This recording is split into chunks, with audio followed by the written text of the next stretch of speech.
We laugh. We cry.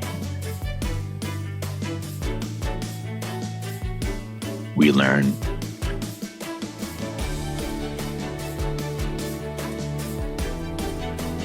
But really, what doesn't kill you makes you better at managing clients and everyone. I'm Morgan Friedman, and this is Client Horror Stories.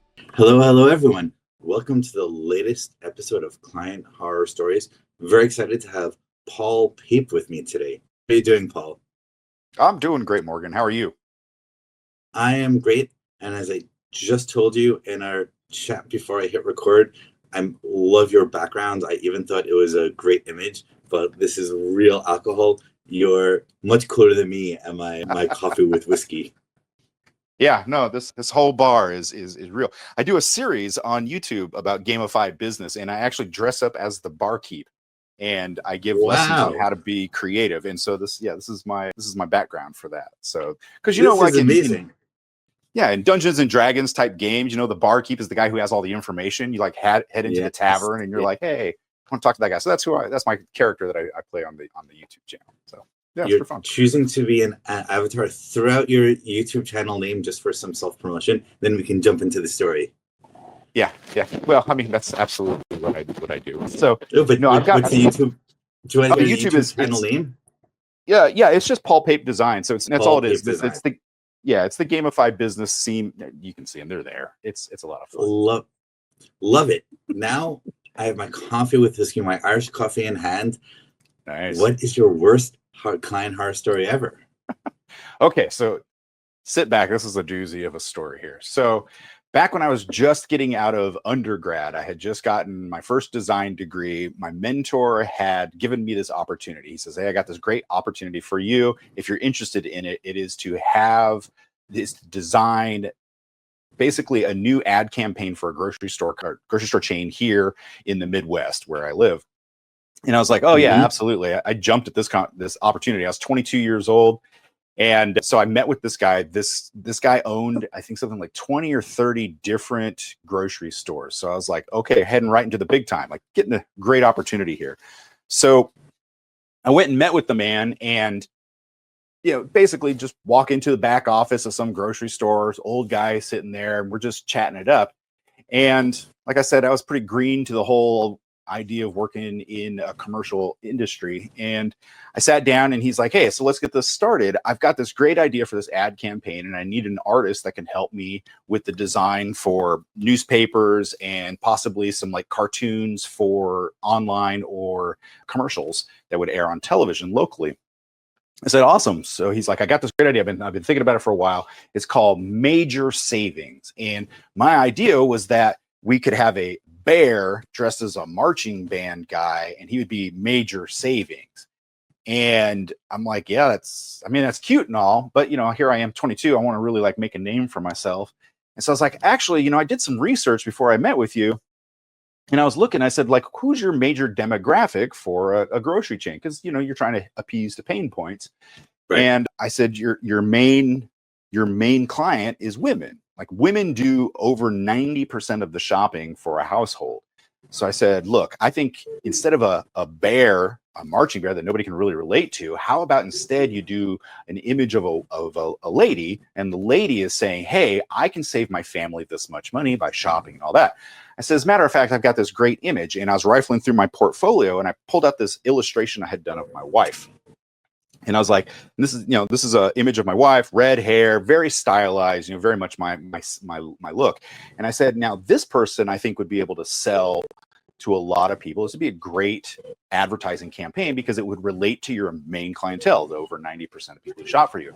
And he's looking at me and he's like, yeah, I think that is a pretty good idea. And so we chatted for a good 20 minutes about all the details, like how we would go about it and all that. And he's at the end of it, he shook my hand and he said, hey, we'll get back to you about this. I think it's a great idea. I said, awesome. That's wonderful. And so I thought I nailed it. I thought it was a home run, just nailed that sucker out of the park. And then didn't hear anything from him. I was like, oh, that's a bummer. I thought I really did it. I really did. By the way, I want to point out how much sales is like dating. You were ghosted. Yeah, absolutely. Absolutely ghosted. And so I went out to the mail one day. This is probably like two months later, I guess, about 2 months later. And I go out into the mail and I get a flyer for that grocery store chain. And believe it or not, staring right back up at me is an image of my wife, the cartoon version of my wife that I had drawn. And I was like, wait a minute, like 100% stolen IP. Like, and then everything that we had talked about was there. And I was like, okay, this is not a coincidence. So, question: you said you showed it to him on your phone, but did you also email to him? No, I had my portfolio with me, so it was like a full like paper portfolio. So I had given him some, of course, like an idiot, and I had given him something. This is how you learn. And so I was like, well, that's a kick in the pants right there. I was like, okay, but you know, it's print ads, it's guess local, whatever. I'll let it go. And then I think it was like a night or two later, I was watching TV with my wife, and she's like, "Is that me?" And I look, and it's a commercial for this grocery store chain, and my wife's cartoon image is now talking to us, telling about all of these savings that you're going to get. And I was like, son of a gun. I cannot believe that this guy had just straight up stolen my idea, stolen my IP. And it's literally like my wife, and she's not. So, but yeah. Wow. Okay. So let's analyze. I'm going to pause, breaking the story, and then we'll get back to it. Sure. So one of the interesting things about your story is that my instinct is that the best way to sell is to show off how good you are. Like, I want to sell myself to a client. Okay, we have 1 hour of their time. And what better than what's your problem? Oh, we could do this and this and this and this and this, because that really builds credibility. So I'm like listening to this. I'm like, man, if I'm worried they're gonna steal my ideas, what I tell them, how do I sell? Exactly. And I was 22 years old, my first big opportunity. I thought, this is the way to sell something, like impress them, wow them with your genius, right? Just like go out there and just like really pitch and be honest with them. And I think that's what got me in trouble, is I was being honest and thinking that everyone else would be honest too. But by the way, I think we can riff for a moment on, for younger versions of ourselves, the 22-year-old versions of Morgan and Paul listening to this, they're hearing it's like, oh my God, I sell by showing off how good I am, but I'm now scared that it will just turn into a TV commercial. By surprise, what do I do? A few tips come to me offhand, and I'll share the first ones that come to my mind, and then Paul, you might have more afterwards. Then we get back to the story. Sure. Yeah. Which is, first thing I do is when I have because I'm a creative guy, when I like someone comes to me with a marketing problem, I'll have a whole bunch of really good ideas, and I'll purposely give them, let's say, what we could call my second best idea. And like I'll give them like good enough, but not like the amazing secret sauce, partially because if they steal it, I don't want them to steal the most amazing stuff. But also, I know if I am hired, they'll expect me to do better and better and better work. So even if and often creatives have like the great idea up front, so I need to keep things in the back for me to get to them later on. So that is one idea. A second thing I do is I've trained, because I'm like you. I used to have a class of this problem when I was 22, that I've trained myself to like be really creative and iterate with them, and then force myself to stop before I want to. My instinct is I can spend 6 hours just having fun, brainstorming, creating, but sometimes I give myself hard limits where I'll say, okay, I'll give them 30 or 60 minutes of like intense, creative, amazing time. And then even if we haven't come up with a great idea or haven't solved it, after 60 minutes of a creative session with someone, you know how they work, and you know if they'll get there or not. So with these different sorts of limits, I will do it enough so they can see some of the process, but not too much. A third strategy is to sign something. Sign something beforehand to say, hey, I have a policy of doing a 1 hour free discovery session. We come with fancy words for anyone. So I'm happy to do a brainstorm and come with ideas. Let's just sign this paper. And then my lawyer didn't even write it. I just downloaded it from the internet so they don't take it seriously. And those three different ways to help minimize that sort of risk. Yeah, that's not bad advice at all. I'm going to counter some of that though from 20 years of experience in this. So I've actually done the paperwork thing where I've actually, hey, would you guys mind signing this just to protect both of us? I'm not going to go tell everybody what you're doing. You're not going to go take anything that I'm going to talk to you about here. And I've actually had clients walk away from the table. Interesting. Yeah, they're like, no, I don't feel comfortable doing that, or that's not what we're here for. Now, don't get me wrong. In retrospect, and that nice little rear view mirror that you get when you get past and get older, those are not my ideal clients. Those people were out to get something for nothing. By the way, let me say it differently. I have a good friend who's a very smart and very successful tech entrepreneur, and he developed a brilliant strategy for getting legal advice. He has any legal problem, he will just call up like the top amazing, most expensive lawyers that are specialists in that area, and he'll just and he'll say, hey, I have this problem, I'd love to talk to you about the problem because I need to hire someone to see if you're a good fit to hire. And every single lawyer is like, oh yeah, of course. And he just and then he does this purposely, have these half-hour calls that with the 7 top lawyers on the issue he's dealing with. And all the lawyers, of course, the way you should deal with it is this. And then he does it for 7. He never hires any of them. But they give him, like, they're just a sort of exact creative sort of on the fly brainstorming. And then with that, he comes up with the really good strategy himself based on what they said, and then hires some super cheap lawyer to implement the strategy. So I'm pointing this out that yes, people walked away. But the ones that walked away, in your language, they weren't my ideal client. They want to take advantage. In my language, they were like my friend that just wanted to get the free consulting, and when they realized they couldn't get the free consulting, they left. Yep, that's true. I mean, that happens, and so I would be the guy I'd be the lawyer in this instance, and I'd be like, yeah, yes. That's not my client, so yeah. But that's okay, because honestly, I'm not a gatekeeper of information, and I'm happy to share. And my wife tells me I overshare. I give too much information away, and I'm okay with that because I genuinely want to help people. But and I'm sure a bunch of your listeners are in the same boat where they're like, yeah, I just want to help. I want to be useful. I want to not just brag about my genius, but to actually be a useful, helpful person.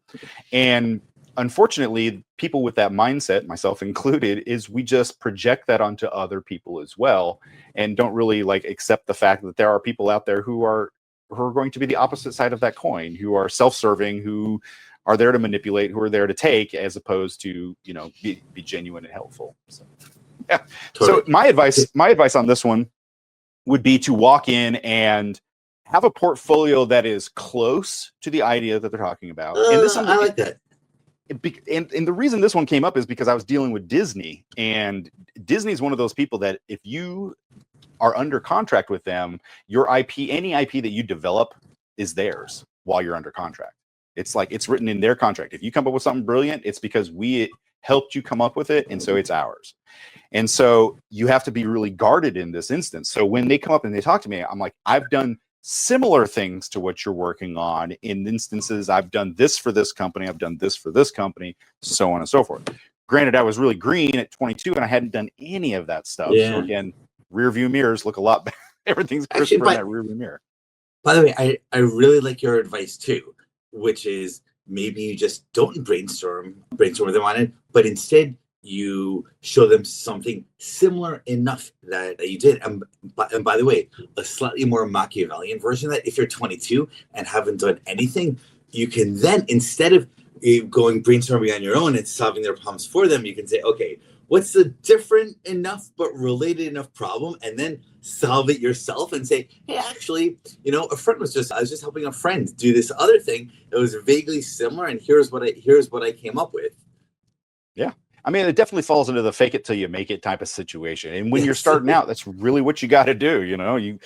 Because it's not that you just one day woke up and decided to be this creative designer, this whatever that you're getting into. You've had years of build up to it. You just might not be in that very specific situation that you find yourself in when you're trying to answer these questions. So, I mean, that would definitely be one of the things that I do. Let me see. What's another one is, I myself like to protect myself, my IP, like you had mentioned, with having the paperwork signed. I do agree with that one. And usually what it is that any ideas that we come up with in this meeting are proprietary and will be withheld for the next 120 days. And the reason that we put that 120 days in there is because then it makes people feel like it's not something that is owned forever, that you're not lording it over them, and that eventually the clock will run out and they can go and do with it as they please. And I find that actually is pretty useful for keeping clients calm under that. That's an interesting, I've actually never heard of that one before. So it's an interesting approach. My instinct would have been 120 days would have been too short. I just know too many companies that are like bureaucracies and move at like one mile an hour. Yeah, it wasn't urgent. We hire someone to design this. We can just wait 4 months and then use this. And that's exactly what happens. But honestly, when you're doing ideation, I mean, unless you're like really coming up with a brand new idea first off, you should never be giving brand new ideas because if you come down to it, like ideas is where the money is. Anybody can implement. You can find somebody to do that. But ideas is where the money is at. And so especially when you're young and hungry, you've got a lot more ideas floating around than the people who've been doing the job for 20, 30 years. And so when they bring in some young person off the street and they're like, hey, hit me with your 5 best ideas. And I've seen that before, like writing competitions or art competitions or character design. There's a side story, like you love tangents. So I have a side story. When I was in eighth grade, I was in an art class. I love comic books. I'm such a huge fan of comic books. And I would draw characters all the time. And I had come up with this because we had a class project.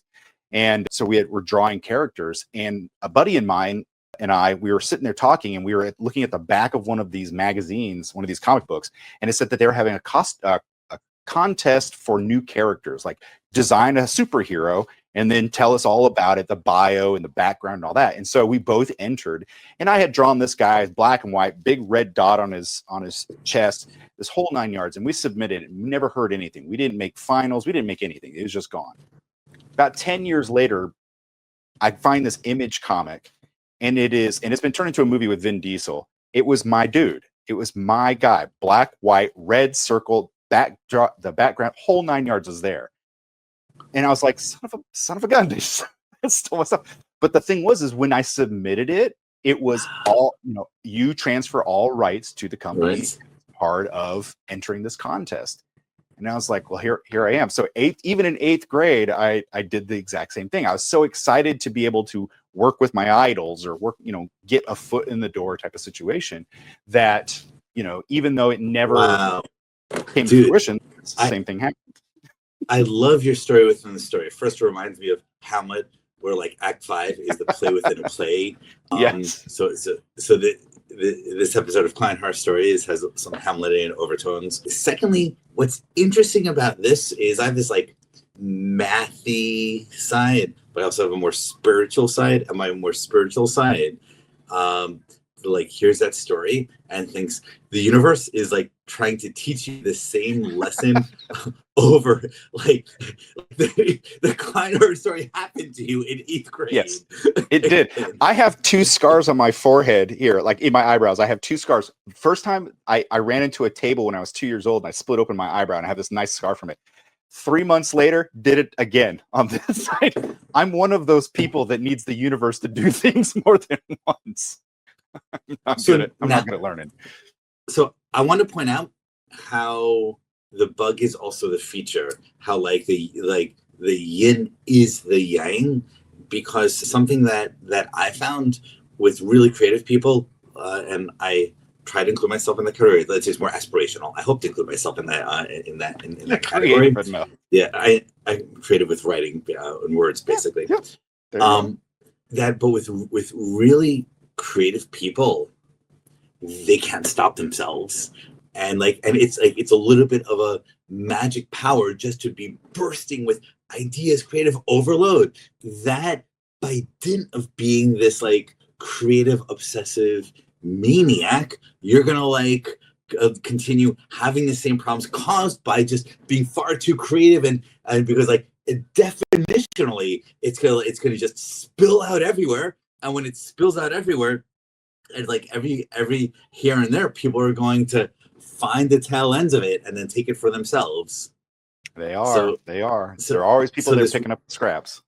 Yeah, so this really is a testament to like to your creativity. Like, so something I often advise writers is like a real writer can't stop themselves from writing. And like people ask me, Morgan, why do you write the book of this such and such book? I just recently published a book. My most recent one is on forgiveness, and everyone's like, Morgan, your book's not about marketing or humor or anything. It's on forgiveness. Why do you write a book on forgiveness? And my answer is, I couldn't stop myself. I had like been dealing with these emotions for decades, and I needed to process and get it out. So I like locked myself for a weekend and let it out. And that's the true spirit of the artist, that you can't stop yourself. So I'm going to turn the negative that you're not learning from your mistakes to actually be a positive about you, which is like, of course you don't learn from the mistakes, because it's just a natural consequence of this burst of creative energy within yourself that you can't contain or control. Yeah, but it bites you in the butt. Unfortunately, I mean, I love that spin. Absolutely love that spin. But it is one of those things that you Irish just coffee. I need to put some more whiskey in here. Okay. And honestly, speaking of the book writing thing, like I wrote this book here and this one here, and in the process of writing these, and these are basically self-help books, is what they would be called. They're nonfiction. In the process of writing this, I had the exact same thing happen to me. I had this idea that came to me, and I wrote an entire book, like over 100,000 word book, horror fiction. I don't know, just had to. And it's at editors now. It's like, like I just had this inkling that I'm like, yeah, I got to do this other thing while writing these books that had nothing to do with what I was doing here. And it was very out of left field for me.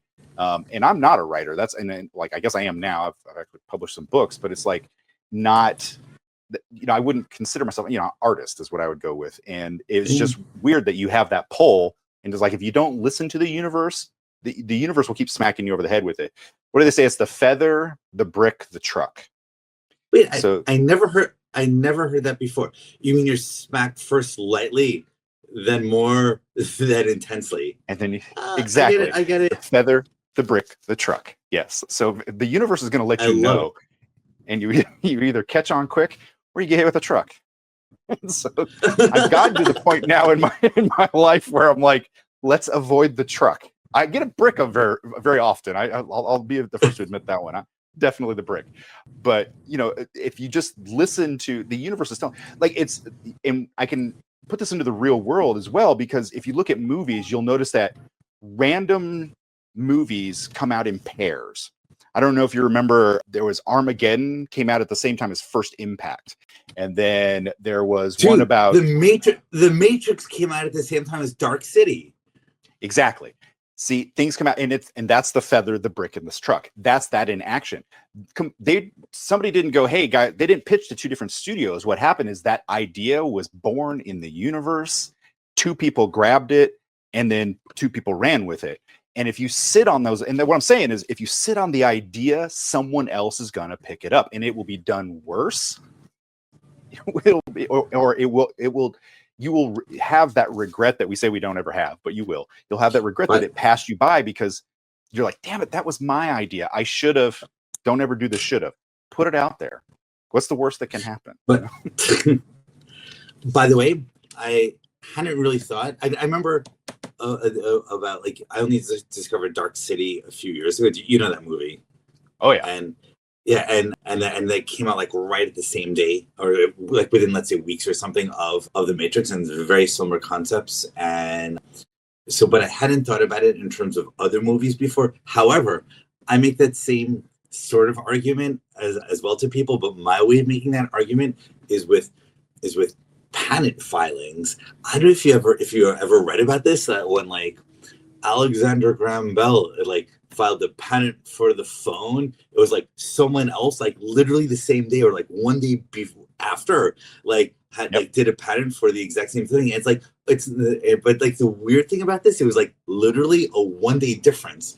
So it's crazy. And it was like also similar with Edison and the light bulb. Someone else had a very similar patent within days. A non-patent example of these things happening at the same time is like I said before, as a math nerd when I was a kid, my math side always remembers that calculus was invented by two different people, by Isaac Newton in England, and then, oh my God, what is his name? The German guy. And then some famous German mathematician. I'm gonna feel so stupid at the also at the exact same time. The calculus example is interesting because that's why Anglo-Saxon countries use a different calculus notation than continental Europe. It was Gottfried Wilhelm Leibniz. Leibniz, of course. Leibniz, of course. Dude, I feel if Client Horror Stories tries to be advice for younger versions of ourselves, but if magically a younger version of myself in high school, when I was like the pretentious, over-intellectual math and philosophy nerd, were watching this in the future, would be embarrassed. Morgan, how could you forget Leibniz? I'm like, yeah, sorry. That's because you have so much other knowledge that's occupying that brain. That's what that is. Always. That's right. That's right. Okay, so this is super interesting, but I have this burning question. What happened after your wife saw herself on TV? Well,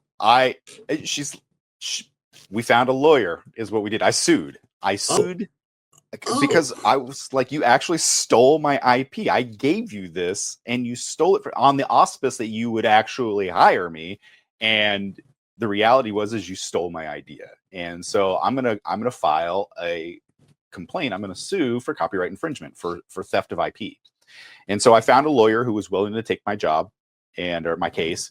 And we went and we sued the company. And I had timestamps because the drawing that I had done had been adjusted in Photoshop. So I actually had timestamped images that showed when I had created it. So it was at least a year before I had even had a meeting with this guy. And so we had a lot of information there. And so he thought, we definitely have a case. He says, you probably won't win a landfall. They won't take it down. They'll just have to pay you what you would have asked for had you gotten the job. I'm like, I don't care. That's fine. I want compensation for my IP. And so court date arrived, show up in front of the judge. My lawyer was great. He presented the case as best he could. He presented all the facts, and the facts were definitely on my side.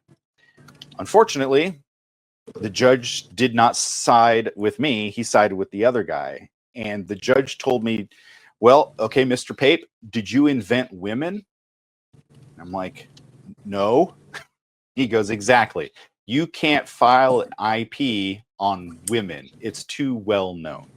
It's like it's something that just everybody has. So it just happens that they came out with this brilliant idea right after you gave it to them, but they came up with it on their own.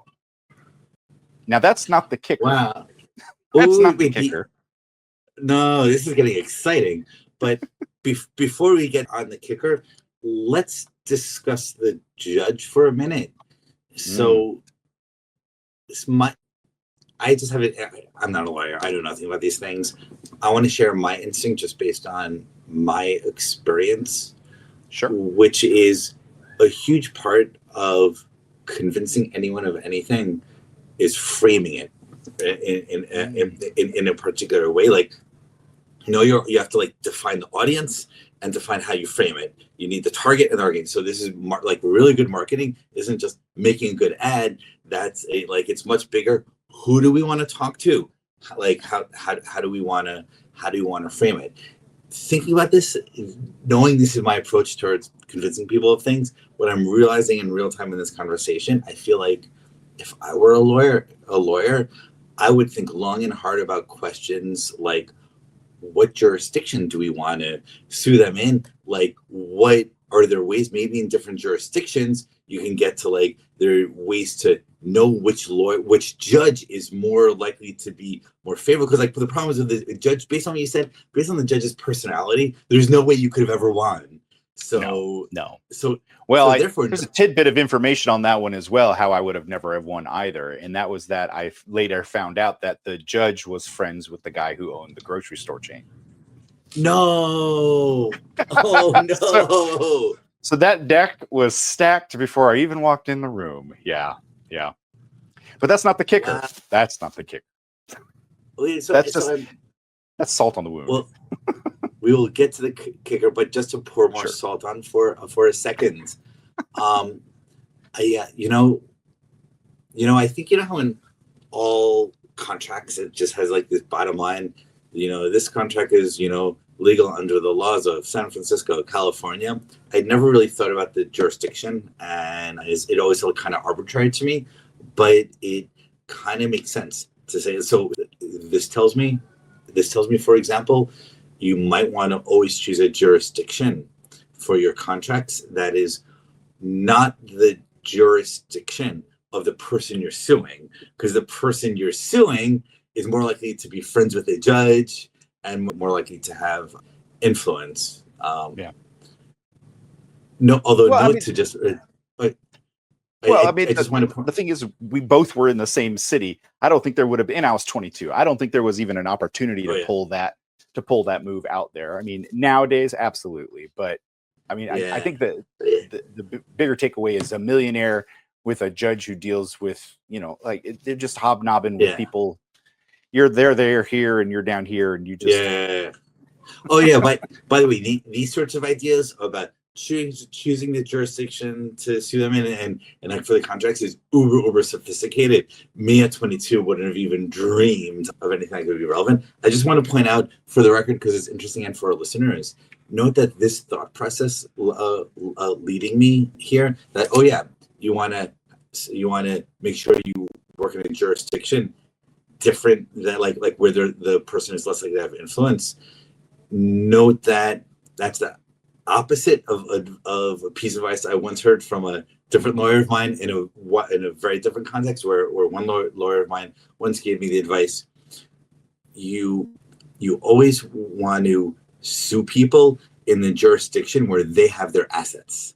And that's because all the time, like, what happens with these rich people? Yeah, I just have a house in the city, but like some bank account in Gibraltar where my money is. So if you sue them for gazillion dollars in the US, okay, like I just have my house, nothing else, even though they have a gazillion dollars in Gibraltar. So you would actually want to sue them in Gibraltar. So note that piece of advice that a lawyer once gave me is the opposite sort of advice of this one, because the jurisdiction where you have all your assets, you're likely to have influence as well. So, so pick your poison.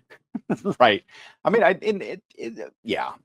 think in this regard, what I was at was maybe $1,500 or $2,000. I mean, it wasn't, anymore. Whatever, it's pocket change. At 22, that was a huge deal, but nowadays you're like, it's what it is. So no, yeah. You're going to say something? No. But you've hinted 2 times now that this isn't even the kicker of the story. so what happens next after the judge says, "Sonny, you can't copyright women"? Yeah, you can't. Did you invent women? No, it really. When we were leaving the courtroom, because they dismissed the case and all that, and you walk out, and what sucked is I had to pay my lawyer, and he obviously kept the money and whatnot. I was out everything. But as we're walking out, the guy who owned the grocery chain walked up to me, he patted me on the back, and he said, "Next time, before you give out any ideas, keep your damn mouth shut until you sign something." And I'm like, I mean, I guess thanks for the advice, jerk, but read the room. I don't know. It was just one of those situations where he knew he had me from the very beginning, and most likely because he'd done this before. That'd be my guess. But I mean, it's not bad advice, but unfortunately, with that advice comes the possibility that your clients will walk, or that you will hamstring yourself when you're trying to meet with other people. Basically what I took away from that is to just don't give them any idea, because again, ideas is where the money is, but work around it. Show all of your genius around don't go down the drain, circle it. That's the best advice I'd take away from that one. Wow, yeah. So a few things. Yeah, the advice that we were brainstorming earlier in the episode stands strong.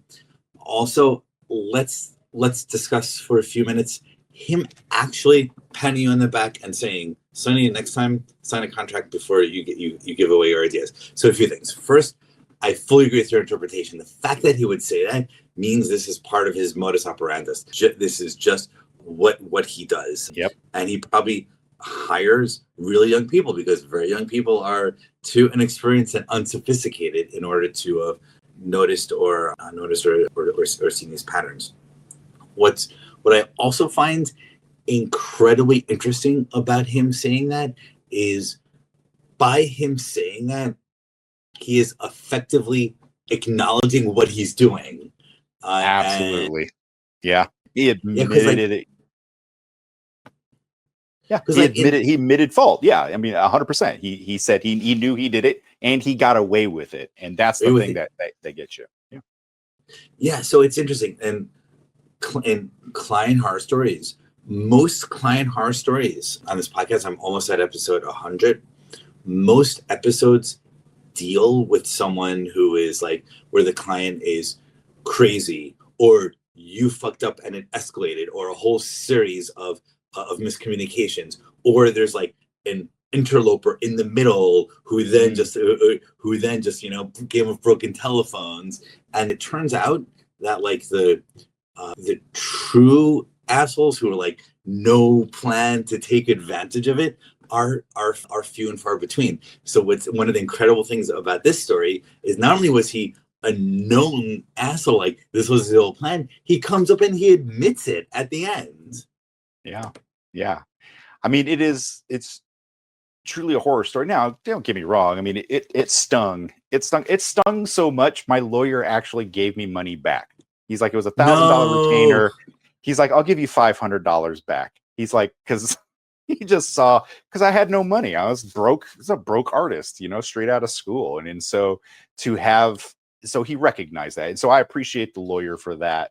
Day and night. That was very appreciative. But he, yeah, you're right. Absolutely. I got taken advantage of from a guy who is a serial taken advantage of person. And, but you got to take, if I would have gotten hung up on that, if that could have been a career ender for me. I could have really just like sunk into that and been like, I don't trust nobody no more, blah, blah, blah. And really just saw it as a hard stop, where instead I looked at it as like, this is a lesson to learn. And just like running into a coffee table twice, I learned it the really hard way. But that's okay. You didn't learn it the first time in 8th grade. I did not. So I had to learn it again at 22. There you go. And lose some money in the process. Like actual money, not just the fictional money that I could have gotten out of the design, but I had to pay the lawyer. So I actually lost money in that regard too. Yeah. But I mean, it's okay though. I think, what doesn't kill you makes you stronger. And as long as you're willing to learn from those types of situations, I think, you end up better for it. And you protect yourself with it. And that's a great takeaway, I think. I don't know. Silver linings and all. Yeah, I think that is great silver lining, great learning. And it's a powerful to remember that there are people out there who on purpose take advantage of people. So it's a very powerful reminder. Indeed. Because I try to interpret bad behavior in the most positive way possible. No, it's a misunderstanding. That is my instinct. It's very powerful for me when he just openly admits it. I won. I did it on purpose. Yeah. And I laugh at it now. I mean, it's been well over 22 years since that happened to me. So I can laugh at it now. But when I was a professor teaching, this is one of the classic buyer beware type of stories. This is one of the best versions of this that I can tell somebody, because it not only was it a personal story so that I could literally relate to this, but it is a universal. I mean, this guy is not I mean, you said it's rare to hear it on your podcast, but unfortunately, those companies are out there. I have similar tales. I don't know if you want to tangent off into a similar tale, but if you've got a minute, I'll tell you another juicy version that's very similar to this. Episodes are usually 45 minutes, so we have about 5 minutes until we hit the average mark. So I'd love to hear the similar shorter one. Okay, so I'm a big fan. I love games. I'm a big gamer, obviously, gamify business and all that fun stuff. I love games, and one of the games that I love to play was a card game called Munchkin. And so I was playing this game, really, really simple game, whatever. I played with my friends, but I noticed it could have been made better by having a board game attachment to it. So it's just cards, but you had to keep track of everything. So I was like, we should have like little figures and stuff. So I actually created it because I'm a product designer. I'm whatever. So I made this thing and I actually sent it off to the company. And that kind of got me on their radar. They're like, we don't take solicitations or whatever. But eventually they contacted me and they're like, hey, this is the 30th anniversary of Munchkin. And since you submitted this awesome thing, we would like to hire you to design bobbleheads that would go with these figures and, to have it done. And I'm like, okay, cool. And so I went and I designed the bobblehead and I'm like, I can't make millions of pieces, which is what they wanted. I said, I'll design it and then we'll send it off to a bobblehead maker off in China or whatever. And they're like, yeah, that's fine. So I actually I said, I'll broker it all. I'll handle all that. And they're like, okay, cool. So I found a guy who was a broker who did the communication between the Chinese manufacturer and the United States. And I submitted my digital design. They had the whole thing. And then I get a call from Steve Jackson Games, which is who owns Munchkin. And they said, we're cutting you out because the company that I submitted my design to redesigned your design. So now it's theirs.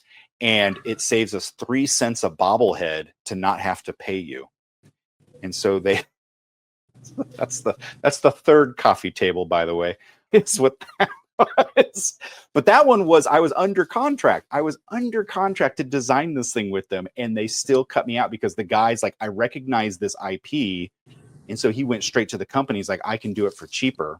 And the company was like, we'll take cheaper over a moral decision. And so therefore cut me out of that one as well.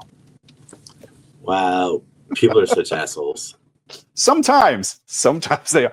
Big business, I find, is the asshole because, instead of just removing an olive from a jar to make $1 million, they take the heart out of the people who are helping them the most. Someone who has a genuine capacity to want to help them through a desire to be, it's like meeting your idols. It's like you don't want to do that because when it comes down to it, they don't care about you and your feelings. They care about the bottom line. And so unfortunately, you've got to grow a thick enough skin to be able to accept that that might happen or to not allow that to happen in the first place. Wow. I think this is powerful lessons and stories to end the episode on. I'm still reeling from both the first asshole admitting it and then like your idol cutting you out to save 2 cents. 2 cents. Yeah, I know. I like your framing of it. Never meet your idols. For that. Actually, by the way, there's another lesson from that mini final story is be careful, not just even for the idols when you go into things like go outside of your area of specialization. Like you're a designer, you're not like a China broker, manufacturer guy. I did a lot of work and I really grew a company that made all their products in China. And there's like literally like the factory foreman took the designs, opened up another factory literally across the street, making the exact same thing with the exact same model, and then contacted all the distributors in the US selling it. And part of it is like my friend and client, I was like the marketing growth guy for the company. Like he just was done. He was like the genius inventor type that built something and hit on it big time, but he wasn't the build something safely in China guy. Right. So so like step out of your specialization with care. Yes. and find support, find people who are experts in those fields that you trust to help you when you need it. You can't know everything. You only know what you know. And you can guess your way through things, but you'll get bit. There's a popular saying in Brazil. They say Brazil isn't for beginners. And it means this sort of thing. Like, you try to do business, you try to do something in Brazil, like, it's going to come at you on all sides. Like, you never expect it. But like, if Brazil isn't for beginners, then like China is for everyone except for the most advanced, amazing people. Absolutely. Yep. And with this, Paul, it's been super interesting getting to know you. Incredible stories. I love your creative energy and how it outputs, and I love the fact that you, like we were saying before, you're clearly a true artist, and you just can't stop the good energy and getting your creativity out there. That is the path of the artist, and I admire that, and I see myself on the same path as well. Excellent. Thank you so much. I mean, this has been great. This has been a lot of fun. I haven't laughed this hard on a podcast in a long time. So thank you. I appreciate it. And all of everyone watching, we hope you've stayed to the end, and we hope you've enjoyed it as much as we had. Until next time.